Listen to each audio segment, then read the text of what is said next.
So it's 7 o'clock, and Conservation Commission is beginning tonight, and our first hearing is a continued notice of intent for 410 North Street for John and Ellen So Sarrett. Betsy, here's the application, if you want to read in the notice, and the Okay. request is to withdraw. So this has been a request to withdraw, but we'll read this. In accordance with Massachusetts General Laws, Chapter 131, Section 40, the Wetlands Protection Act and Walpole Wetlands Protection Bylaw, notice is hereby given of the intent of John and Ellen Center at 410 North Street, Walpole, Mass. To construct a proposed driveway within the 100-foot buffer zone. The notice of intent and application and plans are on file at the Conservation Commission office. Public hearing on the above matter will be held in person. What says September 13th, but that's because it's been continued and continued, so it is February 14th. Public hearing on the above matter will be held in person September 13th, 2023, beginning at 7:30. All interested persons are requested to be present.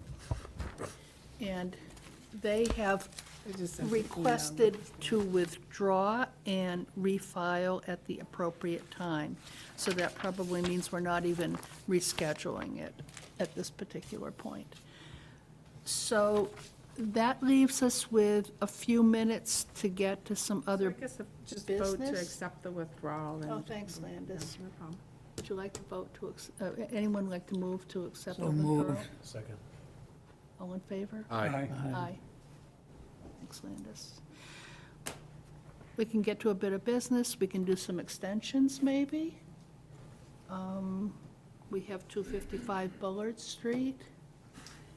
Sure, so 255 Bullard Street, an extension for a project that has also been going on for quite a long time, but he's almost done and just needs to do a few things before requesting the certificate of Might be the last compliance. one in there. So it's a one-year extension. So, yeah, the bylaw really says 1-year extension, so generally you do. So moved. Second. All in favor? Aye. Aye. Aye. It's Gigi's Way. And while Landis is finding that, I think we have another one, so we'll end up signing both of these, probably. 8 Gigi's Way. Sure, so 8 Gigi's Way, if you recall, is just, there's just one lot, it's also known as Lot 30 off of Gigi's Way, which involves a crossing, and he is working on getting that culvert. I know for a little while the property was for sale, but I guess he's deciding to keep it, and he's waiting for the culvert to come in. So if you could give a year extension on that as well. Okay, so would someone like to move So that? moved. Second. All in favor? Aye. So 400. here's-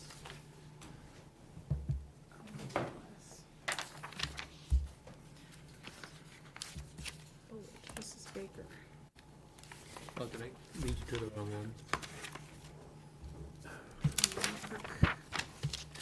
Bullard might have the paperclip on it in the back. Oh, okay, here it is. Yeah, that one was, That's fine.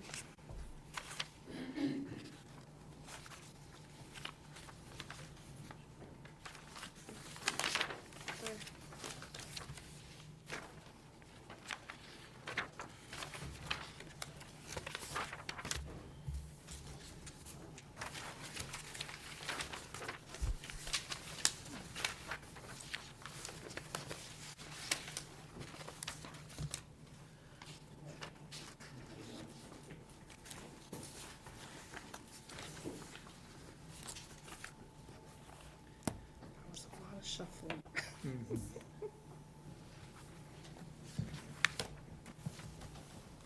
spelled my last name wrong. Yeah. Oh. It's DI. I'll take the blame on that one. It used to be right. Yeah. It might have been me. Was that me? It's right on this one. Yeah. This is, yeah. So Landis, I need to read a notice on this, right? Yeah, generally we read the ad and then, Okay.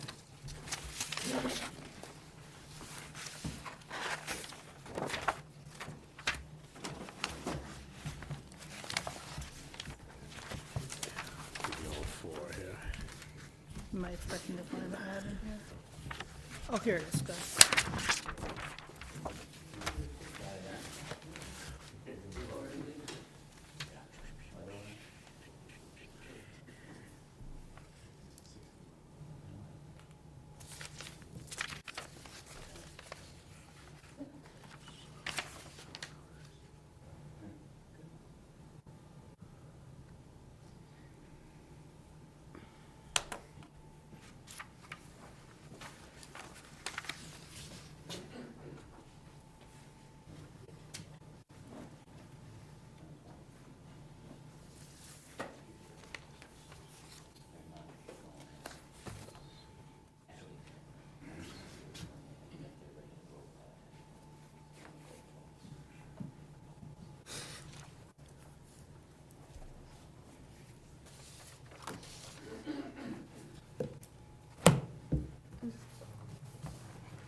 So I think it is 7:05. So, time being 7:05, we have a land disturbance permit in accordance with the Walpole Storm and Water Erosion Control Bylaw and regulations. Notice is hereby given of the intent of Kearsarge Walpole LLC to file a land disturbance permit application for tree clearing, regrading, road access, and infiltration basin on 299,000-plus acres located at 1377 North Street Plains. Plans are on file at the Conservation Commission. The public hearing on the above matter will be held in person on January 10th, 2024, beginning at 7:45 PM. All interested persons are requested to be present. And they have requested a continuance. Here's their letter.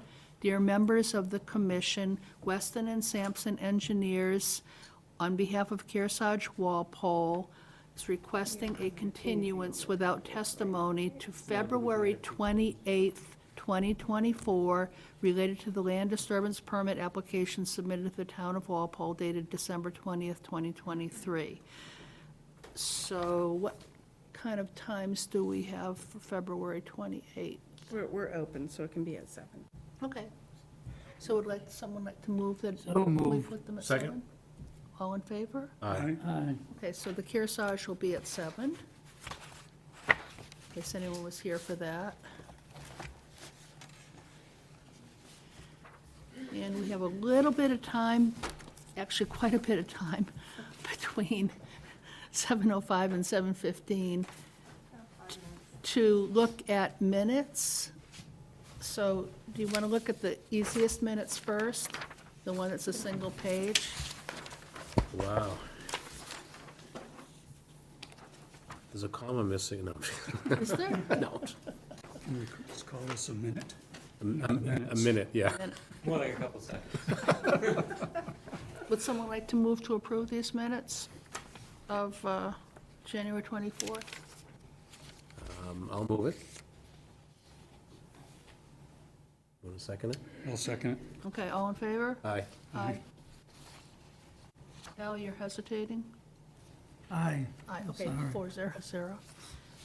And then we've got a second set of minutes, which I hope you've looked over, From August. 3 pages. Whoops, I'm looking at the wrong thing here.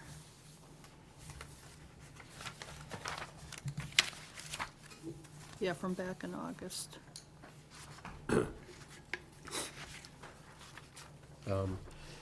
There's just one minor on the third paragraph on page 3.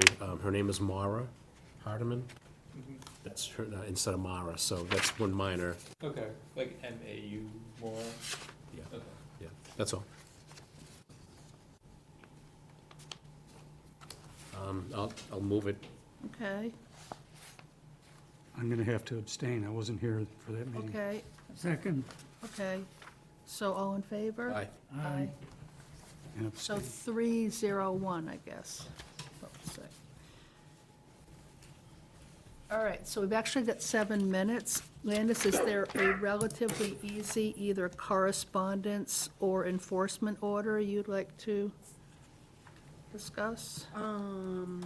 Well, so the enforcement orders and notice of noncompliances that are on the agenda, Peach Street, Clarkson Ave, South Street, West Street, those, well, not West Street, that's being addressed kind of. Peach Street, Clarkston, and South Street, those are all waiting for plantings or to make sure plantings are so I was just suggesting, and Washington Street, I was just suggesting that I would take those off the agenda and just keep track of them, so we can shorten what's on the agenda and it's clear for anyone who's looking. So we'll take those off the agenda until something new occurs, and I'll keep track of that. And then as new information comes in, I can put it back on. Is that okay for All right. everybody? Do we have to Yep. vote on that? Okay. I think that sounds reasonable. I'll move it. Second. All in favor? Aye. Aye. 400. And just some minor things that aren't necessarily on the agenda, but it goes under enforcement, so I think it's okay to talk about.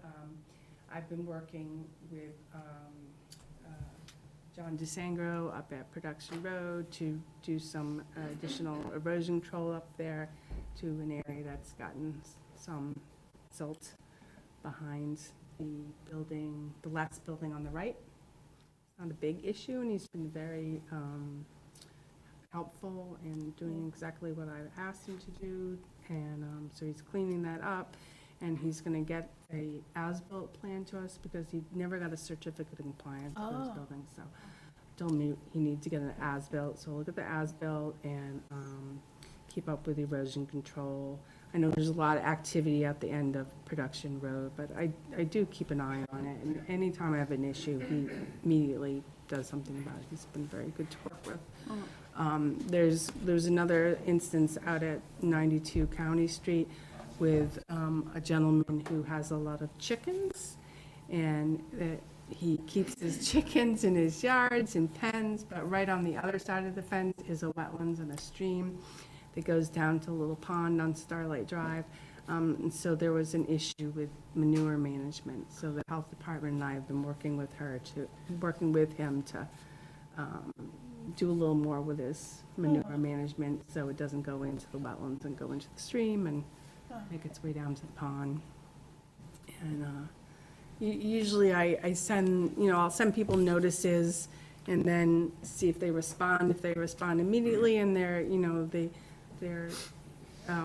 do put things in place immediately as I've asked, I don't put them on the agenda, make them come before you guys. Okay. If it's more of a bigger issue or they're not responding, then I generally put it on the agenda. So is there anything in correspondence that is not too difficult in 3 minutes? Or having any correspondence? Well, we have 1901 Main Street, Water and Wetlands Annual Report, Washington Green. Okay, so, Washington Green, so when we had the really big rainstorm a little while ago, and actually other instances, the Washington Green, dates back to the 80s. Its stormwater actually falls under the zoning board special permit. There's no wetlands adjacent. It came through the planning board, the zoning board and special permit. But they've been having issues with their basin, that it's either not designed large enough for the storms we're getting now, or their system's being clogged up. We're not really sure, but what was happening was it was going into kind of a swale, a smaller basin, and rising up and going into this guy's yard and washing out his driveway and onto June Street. So he contacted me and the town engineer, and so I've been working with Washington Green to get a consultant out there to take a look at it and see if they need to really maybe do a little something different or a little extra. So that's what that's all about. We have 7:15. Okay, 7:15, so is there something for me to read for our next hearing? Yes, there is. Okay, it's 7:15, time for our next hearing. So, We have a public notice that is added on the, yep. well,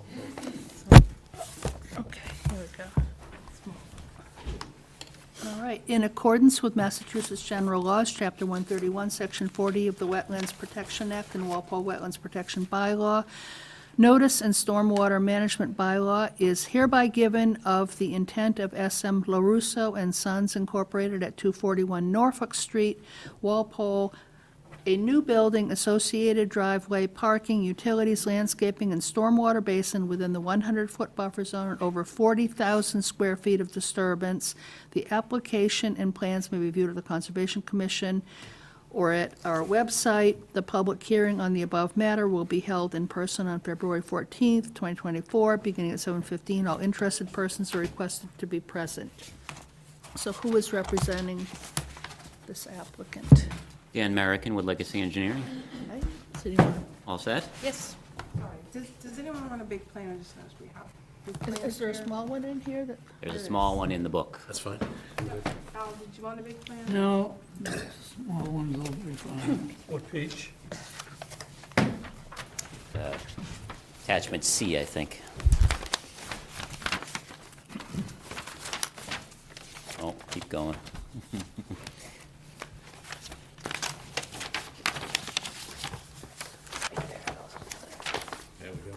Thank you. Okay, so this is 241 Norfolk Street. Is located just one lot off of the intersection of West Street and Norfolk Street and Renmar Ave. It is presently vacant. This little piece in the corner is owned by the town. It's a pump station, a water pump station, and the town's dog pound is there in that old pump station building.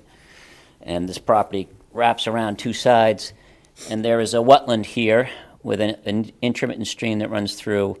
It's a larger wetland area on this side.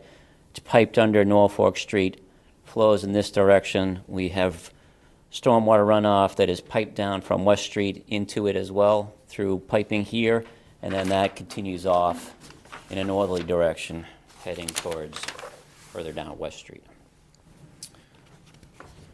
What the applicant proposes to do is to construct a 8,000 square foot warehouse building for equipment storage, and to install a looping driveway system coming in off of Norfolk Street and then going out to West Street.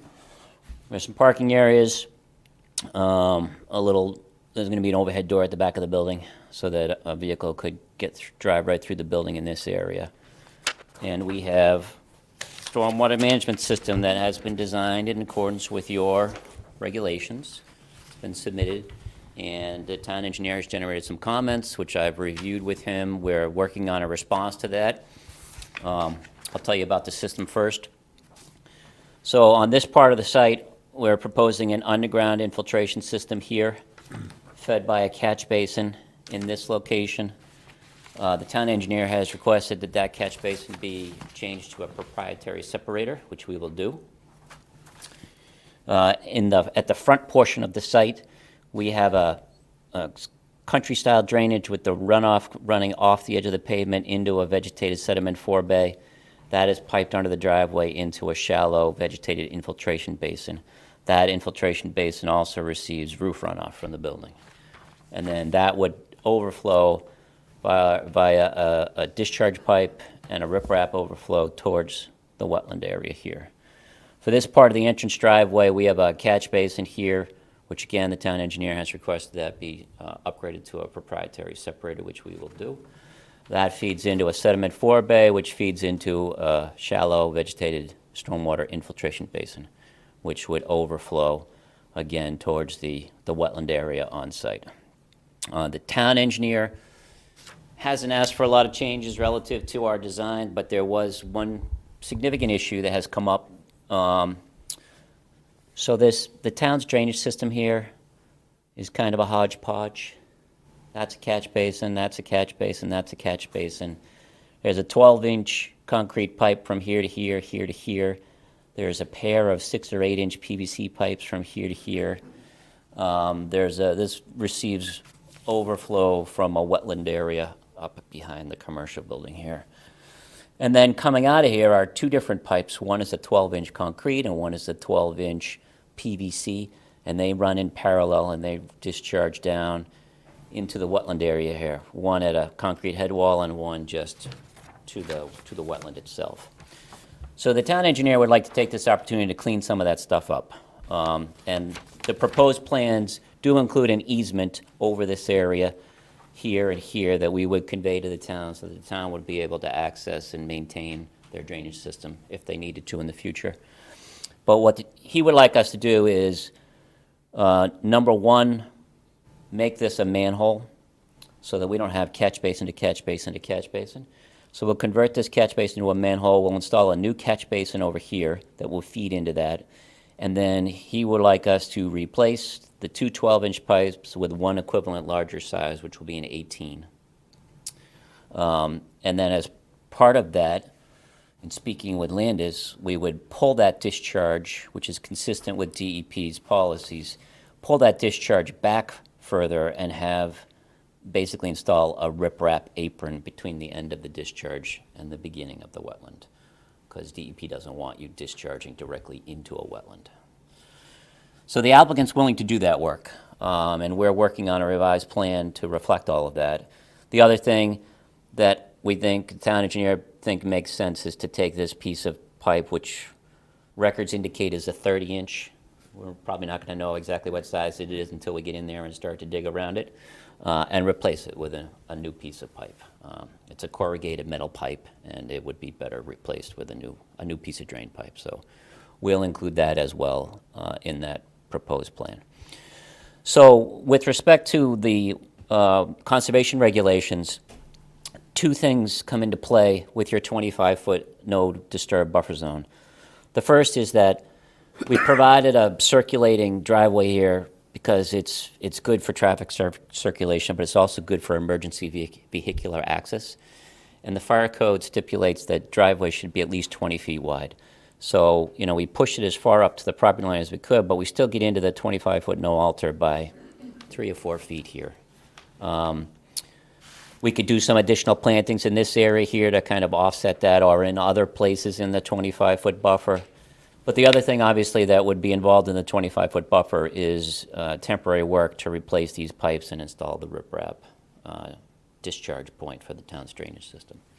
So we would be asking for waivers from your regulations with respect to the 25-foot buffer for those few things. Aside from that, I'm happy to answer any questions that you guys have. We're working on a revision. We're going to the planning board tomorrow night, so we'll probably have a revision submitted early next week. Okay, Dan, I realized that we had all these engineers' comments, but you have seen them. I have. And you addressed them. Sometimes Jack reads them all out loud, Andis. I'm not sure that we. Up to you, yeah. I think you addressed, pretty Yeah. much addressed them. Yeah, okay. So I just want to acknowledge we do have this from the town engineer. Landis, do you want to start with some comments? Yeah, so I'll just, Dan, Carl, and I sat down and went over the plan, and we all agreed it was a well-thought-out plan, especially the stormwater management. And we talked a little bit about the Norfolk Street issues, so it also sounded from what you were doing and from what Carl was talking about, that putting the manhole will also help in a situation that the water coming from across the street's not gonna stir up sediments in the catch basin. Yeah, And then it'll dump it add into the stream, too. capacity. I mean, I think one of the other things that he and I will talk about is Mm-hmm. whether, you know, these pipes could be replaced with a larger pipe. You have a single 12-inch pipe that comes out of this wetland, and Right. what happens is during periods of intense rainfall like we've had recently, this wetland system fills up, and it just kind of runs through the paved parking lot of Yeah. the commercial building to West Street, and then it ends up running down through here. So, we're still flushing this out. This is PJ Hayes' property, so, you know, he might be able to help us out doing some of this work and just try to get a better drainage system for the town in that area. Yeah, I think that would be appreciated, and accepting the additional work that we're asking you to do, we appreciate that as well. And as far as mitigation to the commission, what I would just recommend is, it is kind of it's a wetland that's seen a lot, so It's putting it kindly. any kind of, plant mitigation, I think, would benefit it. So if there was some additional planting or, I think it would be good to Be nice. do some shrub plantings in there. The whole site is historically disturbed, so it's kind of very heavily brushed. So it might be nice along the edges where we're gonna open up and get some sunlight in to put some trees and some shrubs and things like yeah. that. So It there are, looks like it probably gets sediments from the roadway that wash from the Yeah. roadway into the well, I wetlands. mean, so the town's property here is a gravel drive. Yeah. So I think there's something there going Yeah, on, right. coming down through here. Right, I don't know how much sediment you could get off of Norfolk Street or West Street, but, this thing, there's a big wetland over here that Yeah. kind of feeds this whole thing. and I thought that there was gonna be a sidewalk going there at some point. A sidewalk? That's what- Oh, on Norfolk Street? From the Renmar project? So the big Renmar project up here is gonna lay a new water main, I believe, down Norfolk Street, and I think you're right, I think they are putting a sidewalk in. I believe they are. Yeah, yeah. Hopefully, maybe that'll improve And I think that's drainage system. gonna be happening fairly soon. Yeah. Okay. All right, so, everything looks really good. And we talked about the observation ports and the underground system, that they be, at the pavement, be obvious that they're there, so they can actually be used. Yep. And everything else looks good. All right, I think we'll go in this order. So I'll start by saying that, I've been by the site many times for various reasons, and, this will be a good improvement, I think, so, seems like a good project. Al, what do you want to say? Question, this warehouse is gonna be used for what? Just equipment and material storage. Okay, is it gonna have a floor drain? There will be a floor drain in there, and there'll be a gas trap that leads out to the sewer. Okay, That's on the that plan. answers my question. Yeah, that's on the plan. Okay, that's all I have. Media? That's my question as well, so I'm all set. Doug? Yeah, Appendix F is the stormwater report supposedly, but I don't have one in my, Oh, it's about this thick, so Oh. you have a book over there. Okay. It's just, I never bind them with those because it's all right, so a there, lot of trees. all right, so Yeah. there is a report, it's, okay. Yeah. And the other question I had is, it doesn't seem like there's very many parking spaces for this warehouse. Yeah, you only need one per 1,000 square feet, so you only need 8 parking spaces by zoning. It's just employees, right? This is not gonna be a place where the public visits, it's just people who might be working in the building. So you don't need a lot of parking spaces. Okay, all right, that's all I had. Okay. Does anyone from the audience have anything they'd like to say about this? Okay. So, would someone like to move? So Dan, are you looking for a continuance to revise the Oh, plans? sorry. Yes, I think it would be Okay. good if we could Thanks, continue. Linus. When is your next meeting? The 28th. The 28th.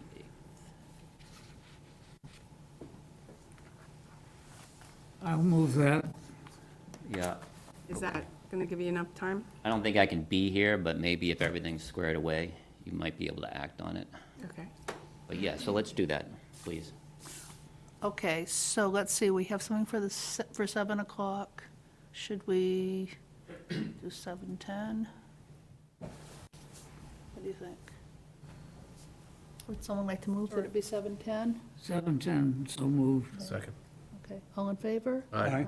Okay, good. Thanks for your time. Thank you. So are we at 7:30 yet? You just hit it. Okay, good. So,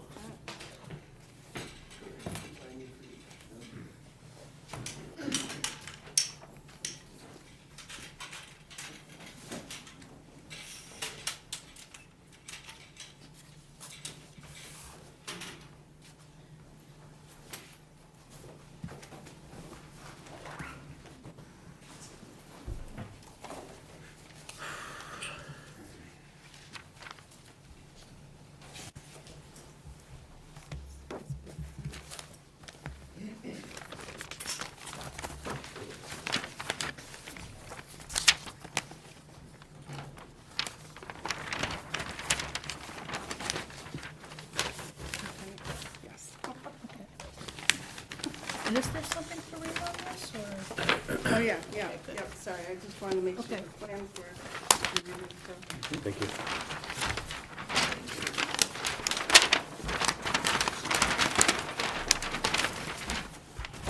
Yep. Are there any letters from anyone that I should be? No. Okay, good. All right, it's 7:30.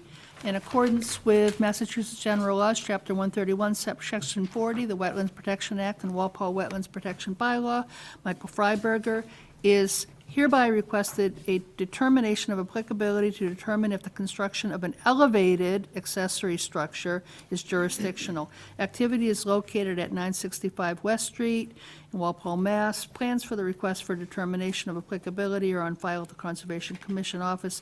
Public hearing on the above matter will be held in person February 14th, 2024, beginning at 7:30. All interested persons are required to be present.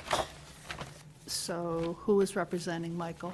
Evening, everybody. Russ Waldron from AES. So this is an RDA for, an after-the-fact RDA for the construction of what could best be described as the world's most awesome tree fort, minus the tree.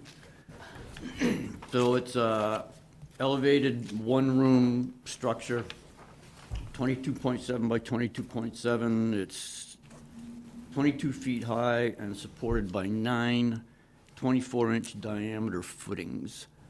It's the only real ground disturbance is the footings, because everything else is up in the air. And it's outside the 25-foot buffer zone. It's bounded on two sides by wetlands, so it's kind of dead center between those. And it has electricity, deck that goes all the way around it. And I think Mike sent Landis some pictures. I don't know if you can put them up there, but they're worth seeing. I don't have them. Okay. Sorry. When you get a chance, take a look at them. But, that's it. That's I what it think is. those made it to the case file. Right, because it's not our jurisdiction to look at a man cave, which is what it is. A really nice one. Okay, I know. Landis, do you have any comments? Yeah, so they were asked to come in because it is within the buffer zone of two of the wetlands on the lot. It's at least 50 feet away from both bordering vegetative wetlands. It's on stilts, so there's really minimum disturbance of the buffer vegetation outside 25-foot normalization area. And the plan doesn't really show the, it's just electricity, right? Yeah. There's no sewer. No water. No water. So and electricity just runs through the buffer zone, assumption. Yeah, it followed an existing cart path. I don't have any other comments, except next time file ahead of time. Yes. That's my comment. Al, what's your comment? No comment. Yeah, same, file before, note after. That's all. Doug? You mentioned the path that the electricity follows. Right. I don't see it on this plan. Where's the path? It has been, all the cart paths out there have been located, so it runs basically from the house, kind of winds its way out this way. And just kind of a meandering route through the upland here.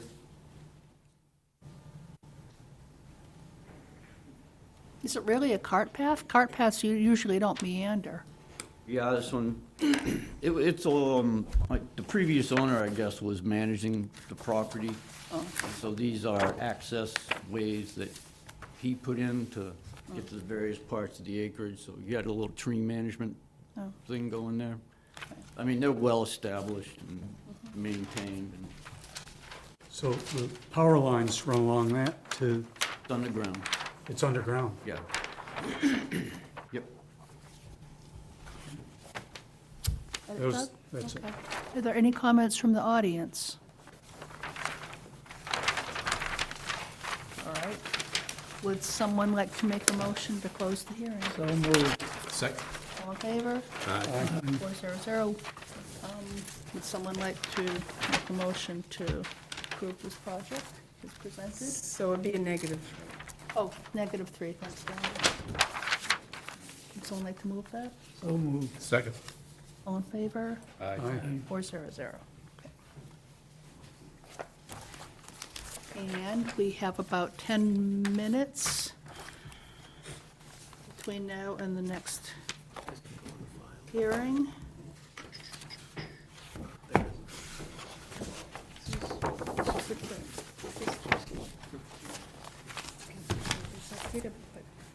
Put the plans out and everything in piles for them, so they don't have to do it, when we were here. It's just a good idea.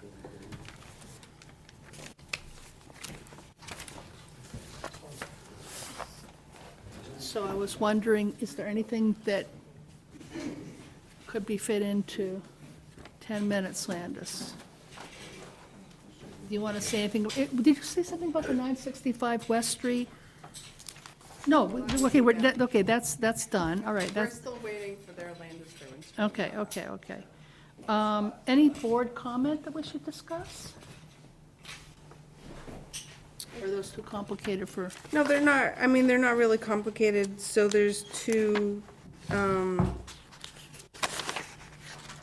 there's a new filing with the zoning board of appeals for Union Station Village, which is Burns Ave.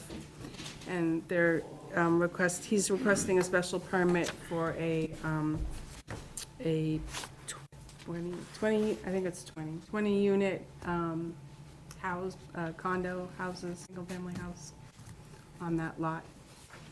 So he's changing his plan again to, so if that moves forward, it'll come to the commission for the bylaw, under the bylaw. And then he'll probably request a amendment for the SOC that he already has on the project. So that's the same Burns Ave site, it's just a different plan. so no longer a 40B? Well, he still has the 40B permit, so he can still act on that, but now he's requesting permits for a by right, which he needs a special permit. And then Kate just gave me plans for Lincoln Road. So Lincoln Road, that's the project that involved a lot of gravel removal, which came before us for the land disturbance permit. The planning board originally had denied it, and it was remanded back to the planning board by the court, so. So do you think that's coming before us again at some point? Lot by I don't lot? think it's changed. Okay. So if anything changes, they would have to come before us, or at Okay. least ask if they have to modify the plan and get an amendment. As far as I understand, it hasn't changed. So, And then there's a Pinnacle board comment. yeah, it's just so, again, the application that has been before the zoning board of appeals for the Pinnacle 40B is scheduled again for the zoning board on the, whatever date I put down there. I have two different agendas, different information, so I'm a little confused, but, so I think it was March 6th. So if we want to give any comments to the zoning board, we would do that. Well, it has to come before us. Nope, it hasn't come before us, so we could just remind the zoning board that it will have to come before the Conservation Commission under the Wetlands Protection Act. Okay. And then, since we've still got about 5 minutes, was there something on 1901 Main Street under correspondence? What's 1901? Oh, so that would be, so they have a bunch of test wells on site, they have for a while, and they, It's 1901, so it's across the street from it's out of reception. oh, okay.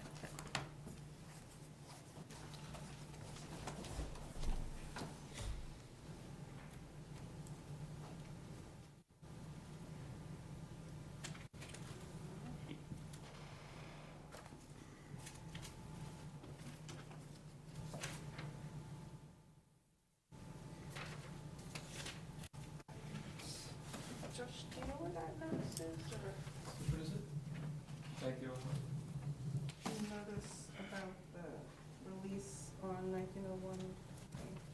Oh. Oh, there it is. Good. Here's my signature.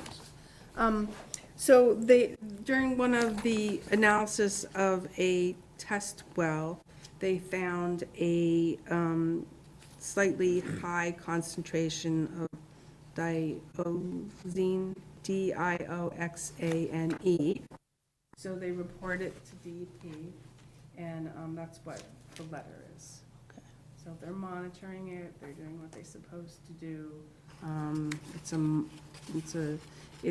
It's not a big amount, but it's enough that they have to report it to DEP. And they're probably gonna be gearing up to install their stormwater management sort of frac tank type situation this spring. Is that something we should have a site visit for? Only because it's a great place to site visit. It really is. I loved my last site visit there. It's, Okay, well, all right. We talked about when it Okay. gets closer. Is there correspondence, water and wetlands annual report on ponds? Anything? Yeah, We should- just wanted to put that on there. Usually what I do is I upload all the pond reports to the website, so if you ever want to go on and see the annual reports for all the different ponds, they are up there. Okay. Everything, there's nothing particularly unusual on the annual report, but. okay. All right. Do we have anything new that you want to tell us about appeals or conservation land? I think those are our last major things before we talk about. Nothing new with the appeals. We're still waiting for, so we got a recommended decision for the historic mill complex decision on Pinnacle, but they have not issued the final decision. So I'm not sure why that's. What's a recommended decision? What do you? So the Office of Appeals and Dispute Resolution, we met on site, they recommend a decision to DEP, and then the DEP has Oh, to okay. accept it or not. Okay, okay.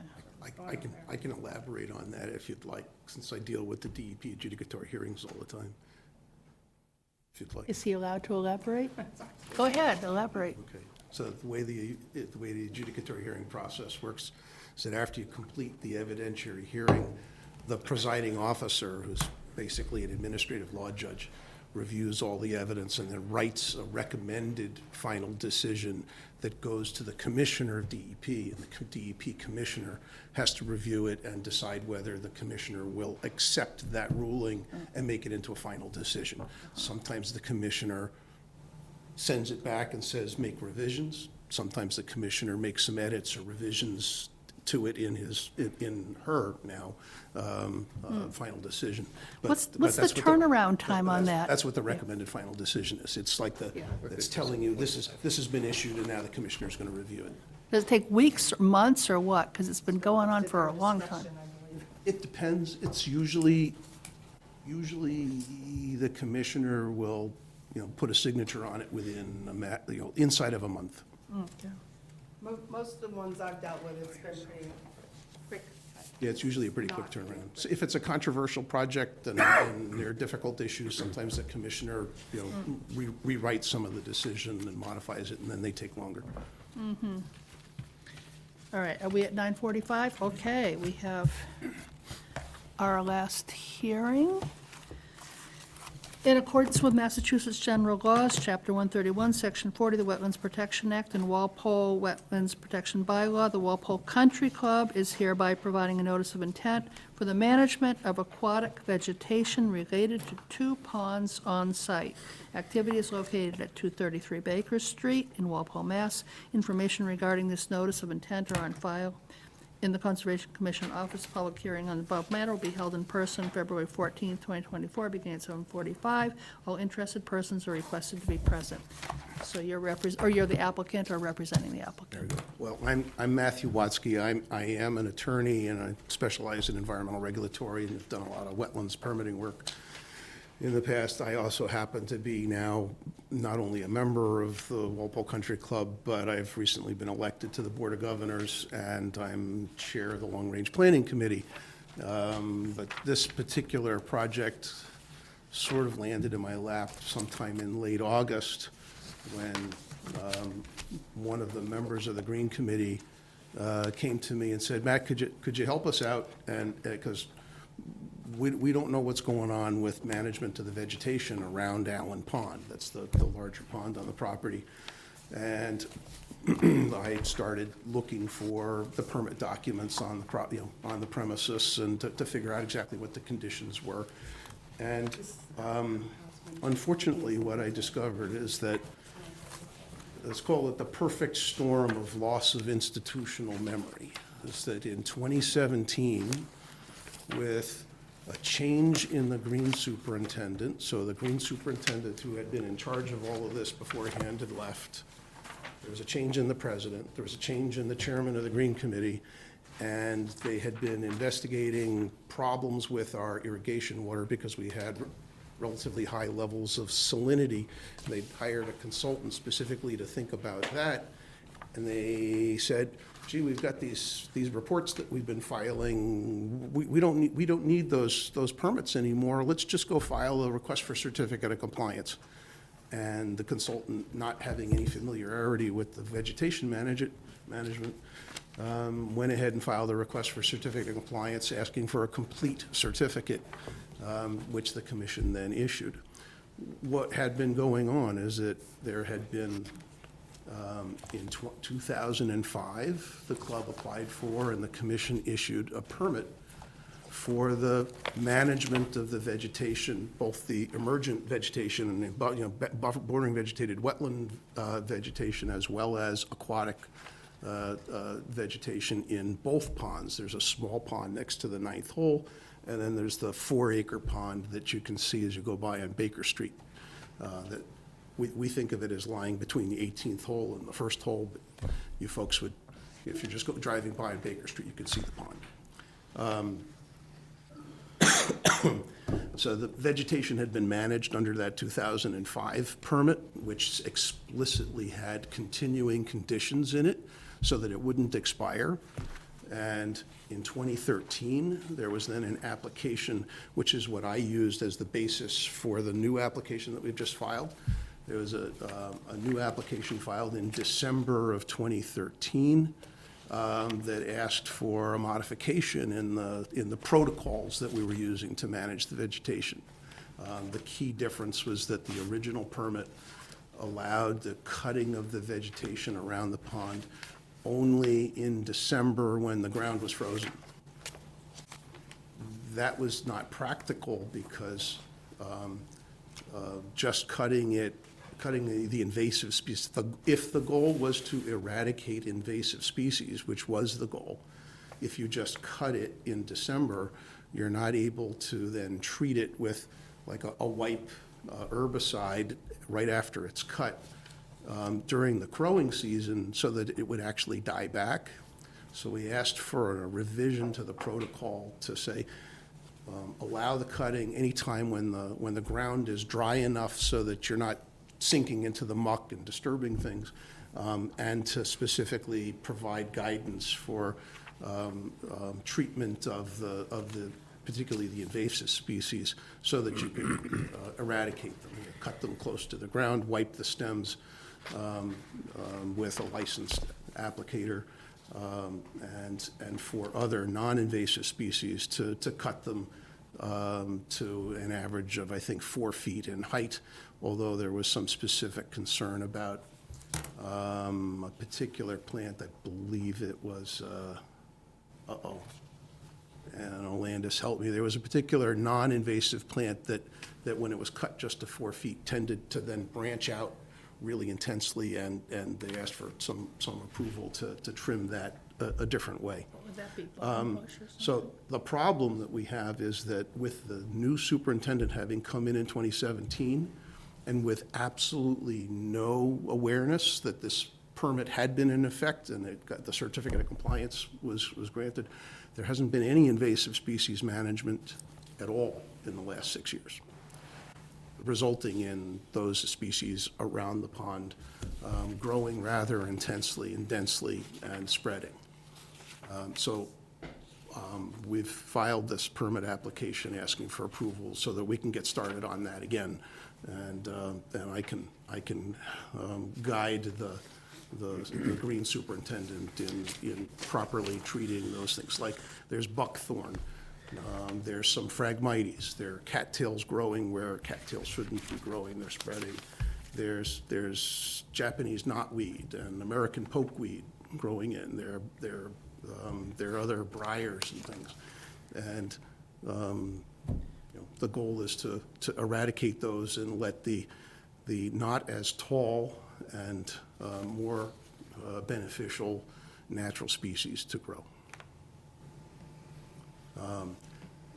They're also, so that's like the BVW, invasive species management.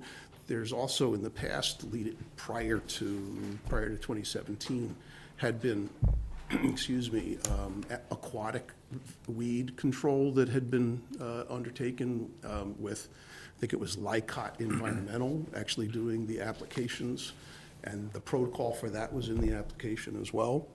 There hasn't been any aquatic vegetation controls done, at least since 2017, and I don't think there's been any need for them in Allen Pond, the 4-acre pond.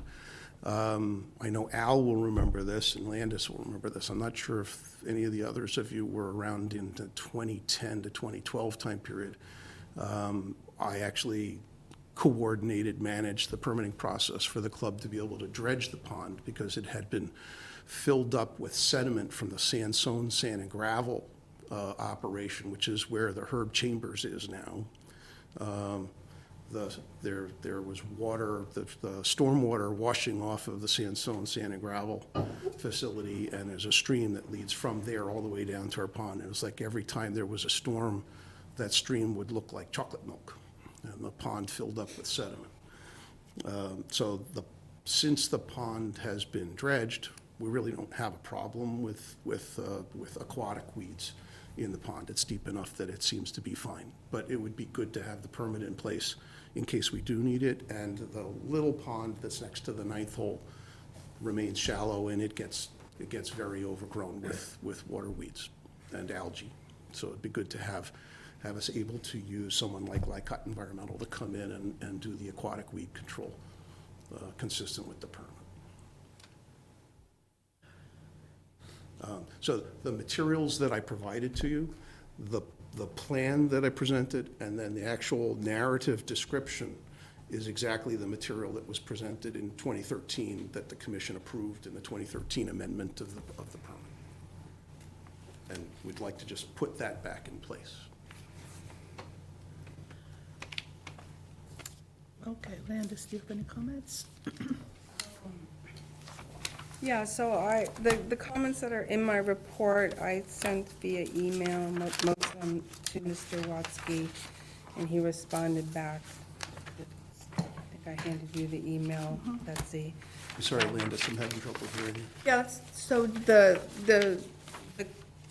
questions that I had, that I put in my report to the commissioner, and then you responded back some answers, and I gave that to Betsy. I thought maybe you would have a revised something here tonight, but, so my main issue was, that the original order of conditions dates back to 2005. The amended order of conditions, dates back to 2013, and there seemed like, then, so I guess there was some management between 2013 and 2017, but there was requirements for reports and stuff in the order of conditions and the amendment that kind of happened scattered. It didn't get back to us. And then it seems like from 2017 to today, some things happened. There was definitely some management of the vegetation around the pond, but other things didn't happen. And now when we talked originally, I thought a new notice of intent made sense. And I'm recommending these to most of the ponds that are treated in the town, that their order of conditions go way back, and we just keep on extending. Well, technology changes and areas change, and so I think it makes sense for these pond management plans after 10, 20 years to resubmit and have a clear direction of what they want to do, in aquatic control as well as BVW control. So that's what I was hoping to see, more of a, this is where we are now in terms of the invasive species around the pond, this is what we have, this is what we need to treat, what are you going to do in the pond? And as well as, this was DEP's comment also in the form that they send with the DEP number, that they wanted a new pond management plan to be submitted. Well, And- DEP's comment was that it appeared that what we were providing with the notice of intent was just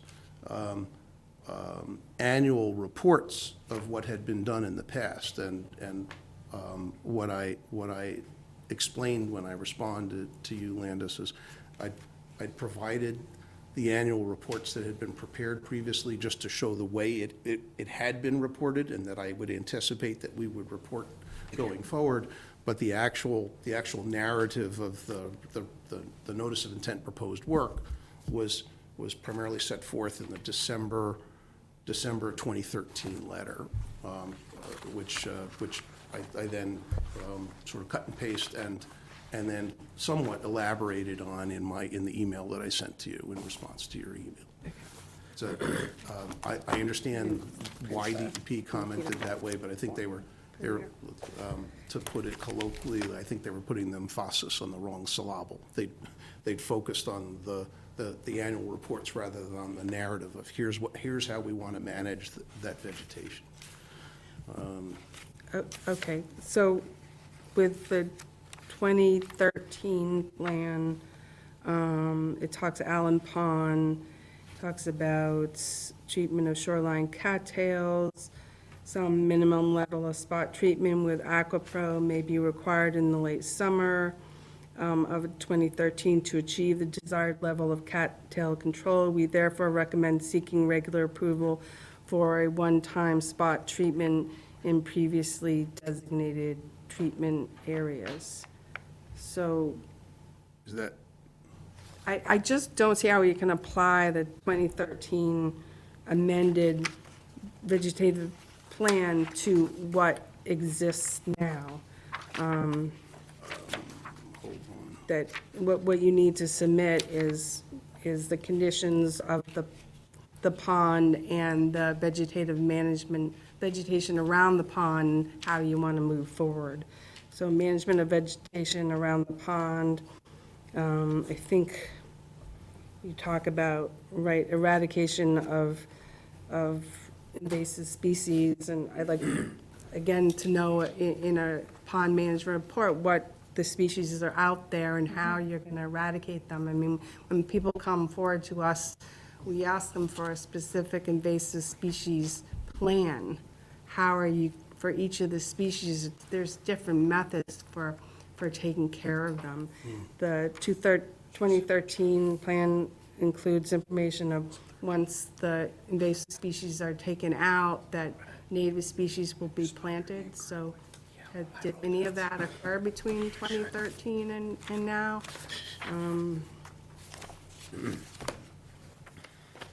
So then it sort of goes into non-invasive native species, and the request is, I believe, to cut that down to 3 to 4 feet.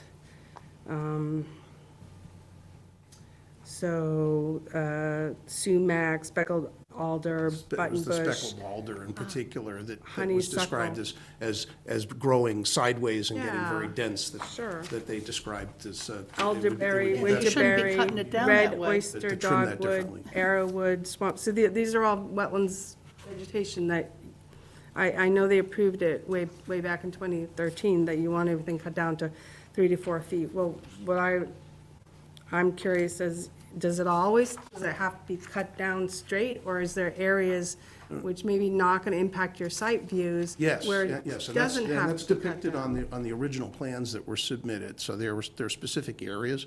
So we're primarily concerned with the area that's in front of the first tee, on the shore that's closest to the tee, and then the area that's in the landing area, because you're hitting across the pond. Once you get past the first fairway, and I don't know, is it possible for me to like point it out on the plan? Well, yeah. So there's a significant area of the pond where it's wooded, and you're not hitting across that area. That wouldn't have to be touched. And then the next hole is the 18th tee going to the top of that plan. If you look at the screen, it's the tee area that's on the bottom right-hand corner, is where the 18th tee is. You hit across the pond, and so you need to have the area that you're specifically hitting over, both in front of the tee and then on the other side of the pond, have that relatively low cut. And then the rest of it, all along the line of the let's call it the northeast shore, doesn't have to get cut down low at all. In that area, though, we do want to be able to manage the invasive species. It's like, and you go into the area, let's call it, it's like a peninsula sticking out from, on the top of this plan. That's where the commission had approved having, I think it was like 6 really tall pine trees got cut out. And the area got planted with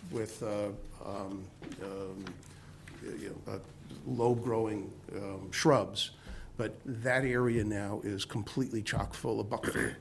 Right, so I guess my point is, we have to kind of pick out from this what you've done, what's been done, what needs to be done, reading your letter, going to that plan, and it needs to be comprehensive. It needs to be, this is how it is now, this is how we're moving forward. The way it is now is very confusing. I don't know what's old, what's new, what needs to be done, other than having to, talking to someone at a time. So that's my recommendation. I don't know how. Yeah, I was thinking the same thing as you were trying to explain it. All of that has to go into writing. We're very serious about pond management, and since things have not been kept up to date by our standards, we really do need to have in writing what the current conditions are, and we really do need in writing what you consider to be the project going forward. And I want to say the same thing I think I said back in 2005 and 2011, whenever you were here. When you're making lists of invasive species, make sure that you don't even accidentally include native species that are not invasive. Cattail's not. I mean, cattail's inconvenient for golfers because it grows tall, but it's a native species. So even sort that out. Some things are truly invasive. They came from somewhere totally different. In some places, in some species are not. So even getting a list of what's troublesome, what isn't, and exactly where currently is what we're asking for. Okay. So it sounds like you're coming back with that, but we'll get other comments from people, I guess. What do you think, Al? Well, first, I have a question for Matt, is the man that is taking Mark Gagney's place competent to do these kind of tasks? Or do you need to get an additional body there to take care of the environmental issues that we have? Because I knew Mark Gagney could do these things, but I don't have any clue who's there now and what his qualifications are. So I think that's the first thing that we have to find out is, you prepared to get somebody that can answer these questions and put them on the map so that we can handle the situation? Well, so the answer, who is it now and who's replaced Mark Gagney? His name is Kevin Whalley, W-H-A-L-L-E-Y. He's the green superintendent, and yes, he's quite capable of undertaking these tasks and documenting it. The problem was that when he came in, he was not made aware that there had been a permit in place before, and it was, the certificate of compliance was issued to close out the permit, basically, as he was coming in the door, the certificate was issued, and there was, he wasn't made aware that any of this was required or expected. But he certainly is capable of doing it. And to the extent that we need advice, we would bring in a consultant like Lycott to give him further guidance. Like, I would not expect Kevin Wally to do the aquatic weed control at all. We would have that hired out. Okay. Okay, that answers my question, because I see there's some issues that have to be dealt with, Yeah. and let's get him to do those things. So and- actually, and report back to I can us. tell you, Al, just as an example, you're certainly familiar with the way the course is laid out. So you've got Baker Street, which turns into Old Post Road, and right where Old Post Road goes past the 18th tee, the other side of Old Post Road is in Sharon. The 16th hole is there, and the stream that flows into this pond, it goes past the 16th hole. There's an area of boring vegetated wetlands adjacent to that stream that had become completely overwhelmed in a monoculture of the cattails. And the Sharon Conservation Commission granted an approval for the management of that to encourage a more diverse growth of plants in that area. And Kevin has been managing that area. So is there a specific plan to take out the cattails and put in additional diverse vegetation? I think that there's a wealth of other natural plants in the area. So if you take a look at the 2013 minutes that the commission had, there was a specific discussion about the cattails that were in the area, and where they're growing, and they're not creating a monoculture, and they're not in the way of play. It's like, let them be, and they can go do their thing. But in areas like there's a patch of cattail growing immediately to the left of the cart path next to the first tee that's directly in line with the tee shot, growing sort of in a ditch that's in between. There's a little island next to the cart path that I think it's primarily like clethra, sweet pepper bush and stuff like that growing on it. But in the ditch in between it, it's getting filled with cattails, and the organic material from the cattails is filling up that ditch. That would be an area where it would make sense to cut them back and treat them so that the other naturally growing vegetation would take over. Yes, I was probably the person in 2013 who said that cattails naturally make monocultures. It's just, sometimes that's normal. But I do get your point. So there's a difference between removing invasives or removing plants that are doing the wrong thing, which I don't think this is the case here, and creating some sightlines for golf. And that's okay too. It's okay to say, hey, we're cutting them down because we can't see our hole. That's all right. But to say that cattails should never grow in a monoculture, that's kind of what they do. No, But, yeah, I'm not yeah, suggesting yeah. that at all. So it's interesting that Sharon said, oh, we need to get more. But anyway, all right, go ahead, Emilio. No, I would agree with Landis that some comprehensive plan reflecting the current conditions would be an appropriate course of action here, so that's all I have. Doug? Some of the questions I had, I just found answers to, that you'd have licensed staff applying herbicides to the plants that. Yes. Mr. Wally is a licensed herbicide applicator. And the pump, And to the extent that we would ever use aquatic weed control, particularly in the ninth hole, then we would hire someone who's got that expertise and the license. okay, and the pump house is it drawing water from the aquifer to keep the greens going? The 4-acre pond is our irrigation water source. So there's an intake pipe into sort of a deep sump in that pond that the pump house is taking the water from. Yeah. Okay. I don't have any other questions. So, I guess, what do you think? We're continuing until you? Well, like, I guess I don't really have a choice. I'll have to request a continuance and agree to a continuance, and we'll see what we can do to provide the commission with some more detail in the application.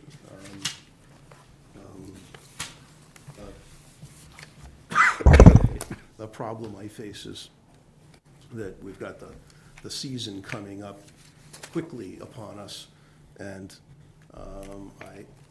the budget's already been figured out, and the funds to hire a consultant to come in and provide us a report is not in the budget, so I don't know, we'll have to figure that out, that's all. But I'm mostly concerned about coming up on the next growing season and not having the approval in place to be able to do what's necessary to start, managing this again, and doing so properly. But let's continue to the next meeting, and I will see what I can do to get you more information. Okay, so the next meeting is the 28th, and we have someone at 7. Did we have someone at 7:10? Okay, so you want to try 7:20? What do you think? By the way, do you need to have our certified mail receipts, by the way? I have an email that I can send with all of the white slips showing that they were all sent out. Was it a I certificate of mail? I don't have photocopies of the green card return receipts yet, though. Okay. Yeah, just get them to us when you have them. I can, So shall we try to put it 7:20? Does someone want to move it 7:20? I'll move that. Second. All in favor? Aye. Okay, 400. what's the date? I'm sorry, I didn't hear you. February 28th, February 28th. 7:20.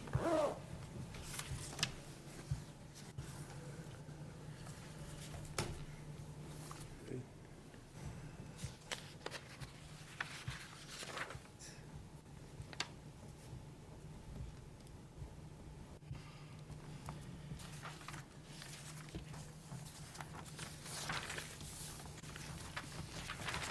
All right, so I think we have one more thing, and that is, Are you able to already set a time for that? yeah, we said 7:20, 7:20. but the way it happens is it might not be 7:20. It just might be a neater. Yeah, So they schedule them really close, 7, 7:10, 7:20, because we're getting so many requests for continuance, so Yeah, we yeah, don't, I but it won't be understand. earlier, it won't be Won't be earlier. earlier. Yes, I understand. Yeah. All right, so it's 7:20. Yeah. Actually, I need to edit this. It's not letting me edit it. Okay, all set. I'll see what I can do to resolve your questions. okay, Thank thank you, you. folks. Thank you. Appreciate you taking the time with me. All right, I think we have one more thing you were going to tell us about 15 Pinnacle. So And on, also Burns Ave too, I guess. so on January 25th, I went out to 15 Pinnacle and noticed that there was breaks in the erosion control on site, where, I'm just gonna get the file here. Find it. Cart.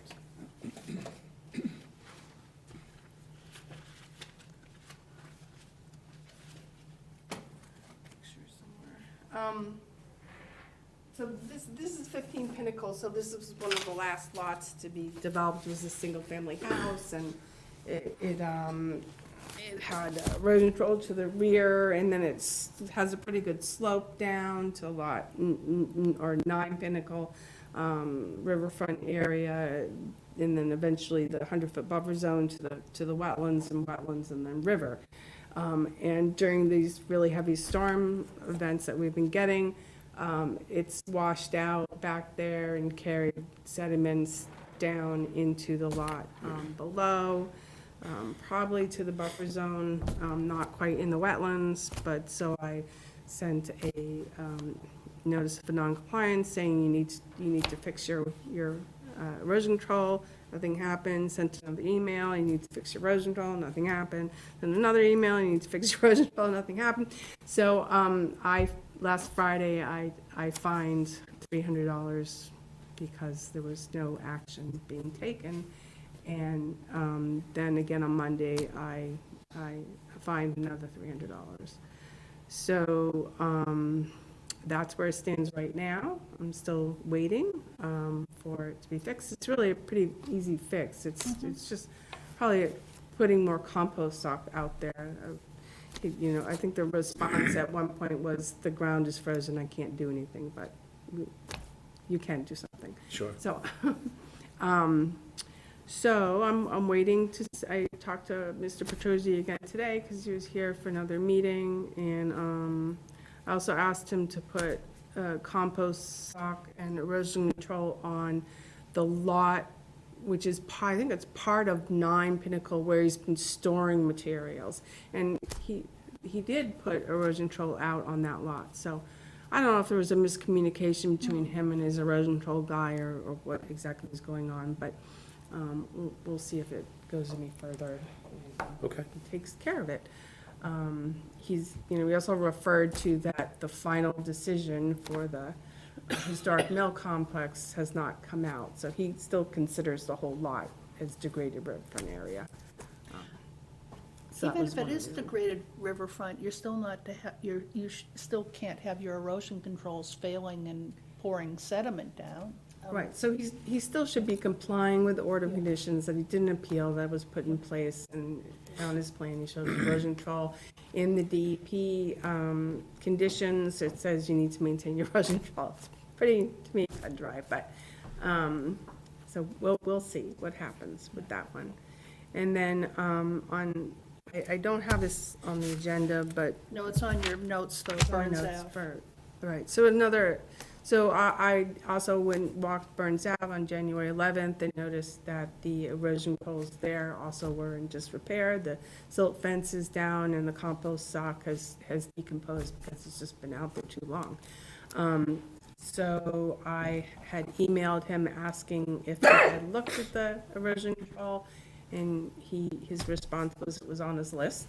And then nothing happened between January 11th, and then again today I handed him a notice of noncompliance and asked him to repair the erosion control. So it's a little tricky site out there, because he has a comprehensive permit under 40B for his units. And he had a pre-construction meeting a little while ago, and we talked about him fixing the erosion control, and it wasn't fixed.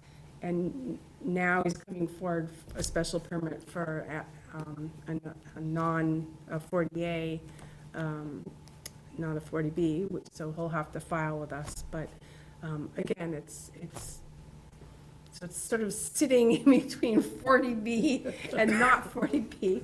So I didn't find him under the bylaw because of this sort of vortex. But he still has an SOC, he still has a Wetlands Protection Act, Order of Conditions, and in that it says you have to maintain your erosion control. So he needs to maintain his erosion control. So we'll see how that plays out. Yeah. But does he have to maintain his erosion control? You know, he really needs to maintain his Oh, okay, yeah, all right. It's a pretty standard thing with conservation. I think most conservation commissions say you have to maintain your erosion control.